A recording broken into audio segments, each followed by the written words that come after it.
ch.24. "You're in trouble," Brother Leon said. "You're in trouble, not me," Archie wanted to answer, but didn't. He had never spoken to Leon on the telephone before, and the disembodied voice at the other end of the line had caught him off balance. "What's the matter?" Archie asked cautiously, but knowing, of course. "The chocolates," Leon said. "They're not selling. The entire sale is in jeopardy." Leon's breath filled in the gaps between the words as if he'd been running a long distance. Was he on the edge of panic? "How bad is it?" Archie asked, relaxing now, stalling. He knew how bad it was. "It could hardly be worse. The sale is more than half finished. The initial push is over. There's no momentum. Half the chocolates haven't been sold yet, and the sales are virtually at a standstill." Leon paused in the recital. "You're not being very effective, Archie." Archie shook his head in grudging admiration. Here was Leon with his back to the wall, and still he was on the offensive. "You're not being very effective, Archie." "You mean the finances are bad?" Archie taunted, launching his own offensive.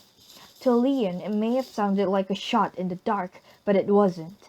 The question was based on information Archie had received that afternoon from Brian Cochran. Cochran had stopped him in the second-floor corridor and motioned Archie into an empty classroom. Archie had been reluctant. The kid was Leon's bookkeeper and probably his stooge. But the information revealed that Cochran was no stooge for Leon. "Listen, I think Leon's in deep trouble. There's more than chocolates involved here, Archie." Archie resented Cochran's familiarity, the use of his name. But he didn't say anything, curious about what the kid had to say. "I overheard Leon talking with Brother Jacques. Jacques was trying to back him into a corner. He kept mentioning something about Leon abusing his power of attorney, that he'd overextended the school's finances. That was his exact word, overextended. The chocolates came into it, something about 20,000 boxes, and Leon paying cash in advance. I didn't hear all of it. I got out of there before they could find out I was around." "So what do you think, Cochran?" Archie asked, although he knew Leon needed at least $20,000 to draw even with the school. "I think Leon bought the chocolates with money that he wasn't supposed to use. Now the sale's going lousy and he's caught in the middle, and Brother Jacques smells rat." "Jacques is sharp," Archie said, remembering how Jacques had acted on Archie's anonymous tip about the word environment, making the class look ridiculous, Obie among them. "Good job, Cochran." Cochran beamed at the praise. Encouraged, he drew some sheets of paper out of a book he was carrying. "Take a look at the stuff sometime, Archie. It's facts and figures about this year's sale and last year's, and it's all bad. I think Leon's on the run." But Cochran really didn't know Leon. Archie realized now as the teacher's voice came vibrantly over the line. Leon had ignored Archie's taunt about finances and had resumed his offensive. "I thought you had influence, Archie. You and your friends." "It's not my sale, Brother Leon. It's your sale in more ways than you realize, Archie," Leon said, sighing. It was his phony sigh, his usual act. "You played games at the beginning, Archie, with that freshman Renault, and got yourself involved. Now the game has backfired." Renault. Archie thought of the kid's refusal to sell, his ridiculous defiance. He remembered the triumph in Obie's voice when he told him of Renault's action. "It's your move, Archie, baby." But it was always Archie's move anyway.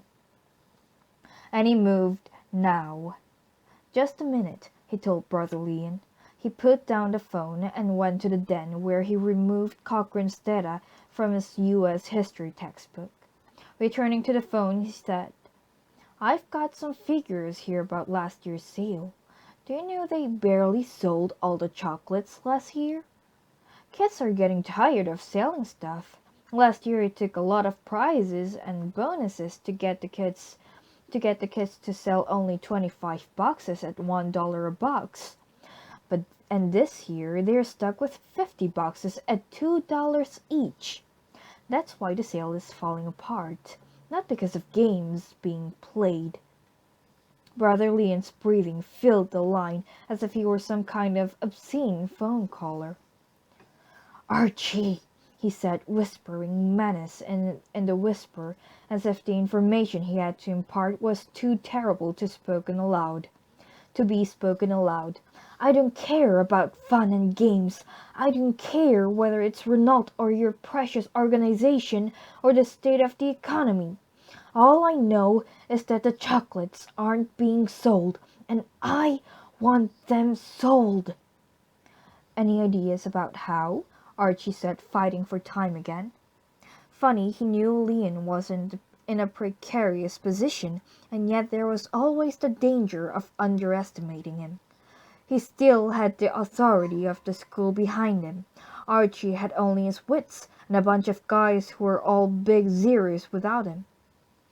"Perhaps you should begin with Renault," Leon said. "I think he should be made to say yes instead of no. I'm convinced, Archie, that he's become a symbol to those who would like to see the sale defeated. The malingerers, the malcontents. They always really they always real they always rally around a rebel. Renault must sell the chocolates. And you, the Vigils, yes, I'm saying the name loud. The Vigils must throw their full weight behind the sale." "That's quite an order, brother."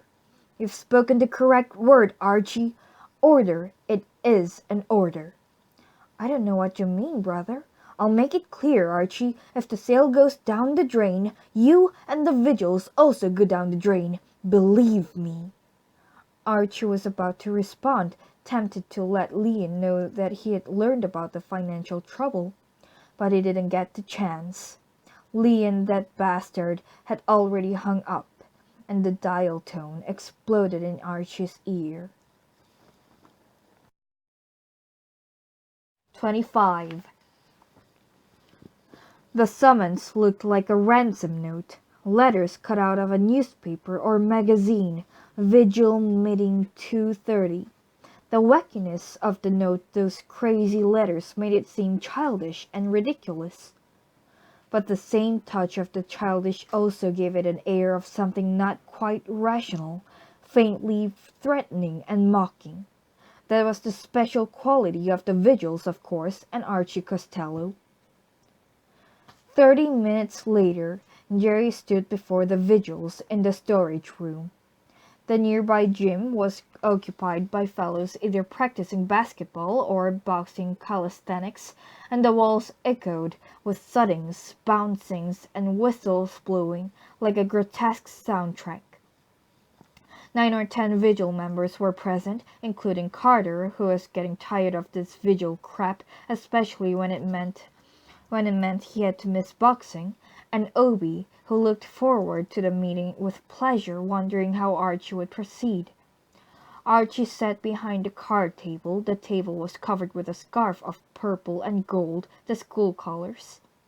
In the exact center of the table, a box of chocolates. "Renault," Archie said softly. Instinctively Jerry came to attention, squaring his shoulders, sucking in his stomach, and immediately disgusted with himself. "Have a chocolate, Renault?" Jerry shook his head, sighing. He thought wistfully of the guys out on the football field in the sweet fresh wind, tossing the ball around before practice began. "They're good," Archie said, opening the box and taking out the chocolate. And he inhaled its flavor and popped it into his mouth. He chewed slowly, deliberately, smacking his lips in exaggerated fashion. A second chocolate followed the first, and the third followed the second. His mouth was crammed with the candy now and his throat rippled as he swallowed.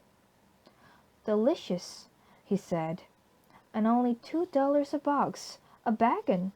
Somebody laughed, a short bark that was instantly cut off as if a needle had been lifted from a record. "But you wouldn't know about the price, would you, Renault?" Jerry shrugged, but his heart began to beat wildly. He knew there had to be a showdown, and this was it. Archie reached for another chocolate into his mouth. "How many boxes have you sold, Renault?" "None." "None?" Archie's gentle voice curled in surprise and wonder. He swallowed, shaking his head in mock puzzlement. Without taking his eyes from Jerry, he called, "Hey, Porter, how many boxes have you sold?" 21. 21? Archie's voice was now filled with awe. "Hey, Porter, you must be one of those hustling, eager beaver freshmen, huh?" "I'm a senior." "A senior?" More awe. "You mean to tell me you're a big shot senior, and you've still got enough spirit left to get out there and sell all those chocolates?" "Beautiful, Porter." The voice full of mockery. Or was it? "Anybody else here sell chocolates?" A chorus of numbers filled the air as if the Vigil members were calling bids at a weird auction. 42, 33, 20, 19, 45. Archie raised his hands and silence fell. Someone in the gym fell against the wall and shouted an obscenity. Obi marveled at the way Archie ran the meetings and how the Vigils quickly took his cues. Porter hadn't sold 10 boxes, if any at all. Obi himself had only sold 16, but had called out 45. "And you, Renault, a freshman, a new student who should be filled with the spirit of Trinity. You haven't sold any? 0? Nothing?" His hand reached for another chocolate. Actually, he loved them. Not as good as Hershey with almonds, but an acceptable substitute. "That's right," Jerry said, his voice small, a wrong end of the telescope kind of voice. "Do you mind if I ask why?" Jerry pondered the question. What should he do? Play a game? Tell it straight?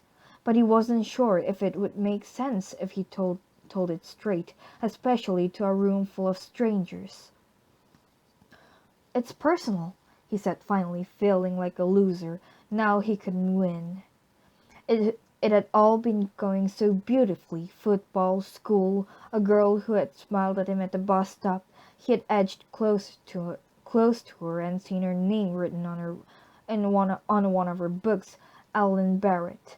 She had smiled at him 2 days in a row, and had been too shy to speak to her, but had looked up all the Barretts in the phone book, 5 of them. Tonight he was planning to call them up, track her down. It seemed to him that he'd been able to talk to her on the phone. Now, for some reason, he had feeling he would never talk to her, never play football again. A crazy feeling, but one that he couldn't shake. Archie had been licking his fingers one at a time, letting the echo of Jerry's response linger in the air.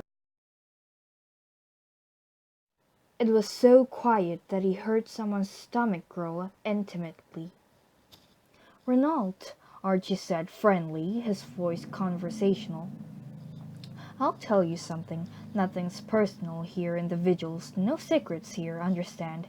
He took a final suck at his thumb. "Hey, Johnson." "Right," a voice called behind Jerry. "How many times you jack off every day?" "Twice," Johnson replied quickly. "See?" asked Archie. "No secrets here, Renault. Nothing personal. Not in the Vigils." Jerry had taken a shower this morning before school, but now he smelled his own perspiration. "Come on," Archie said, a good friend now, encouraging, coaxing. "You can tell us." Carter blew air out of his mouth in exasperation. He was losing patience with Archie's cat and mouse crap. He had sat here for 2 years watching Archie play silly games with kids, having Archie act the big shot as if he ran the show. Carter carried the responsibility for the assignments on his shoulders. As president, he also had to keep the other guys in line, keep them side up, ready to help make Archie's assignments work. And Carter wasn't crazy about this chocolate stuff.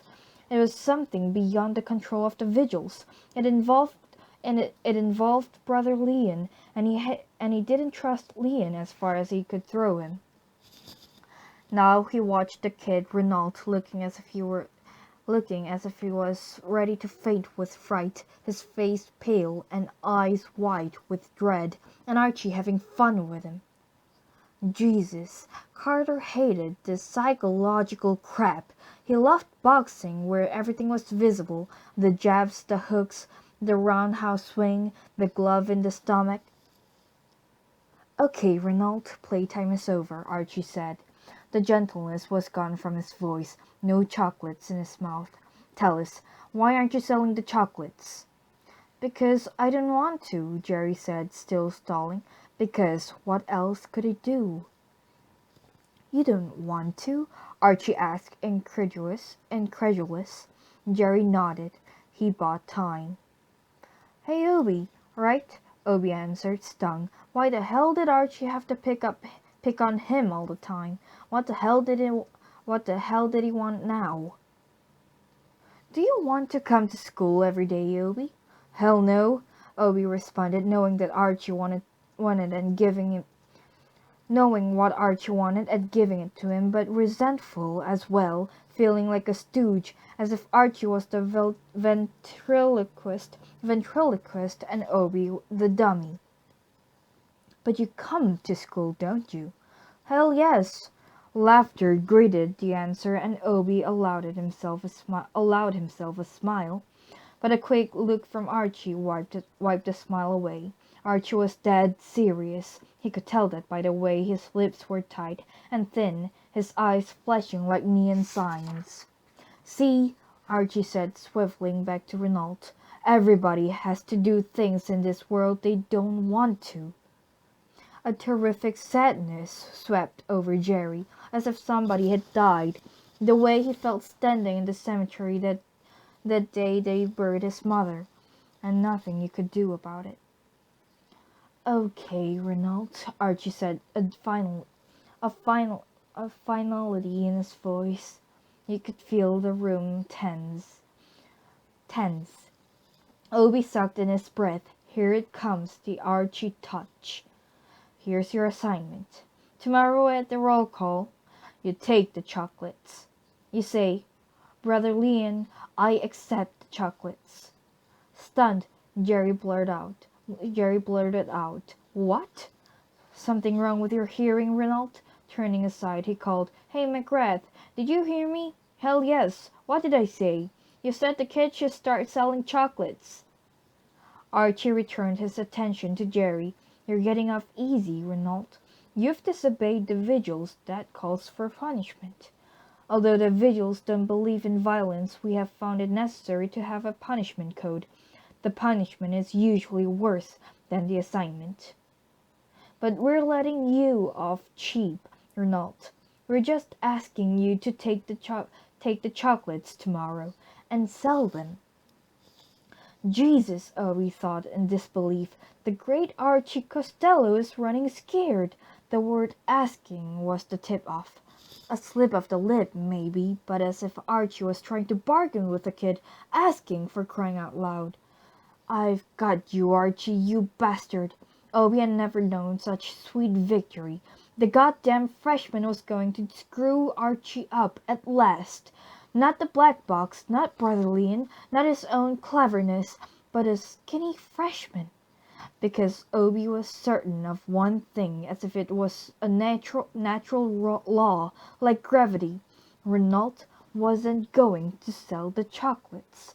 He could tell by looking at the kid standing there scared like he could shit his pants but not backing down, while Archie was asking him to sell the chocolates. Asking. "Dismissed," Archie called out. Carter was surprised at the sudden dismissal, and he banged the gavel too hard, almost splitting the crate he used as a desk. He had a feeling that he had missed a beat somewhere, had missed a crucial moment. Archie and all his subtle crap. What the kid Renault needed was a stiff jab to the jaw and another to the belly. That'd make him sell the freaking chocolates. Archie and his stupid let's not have any violence.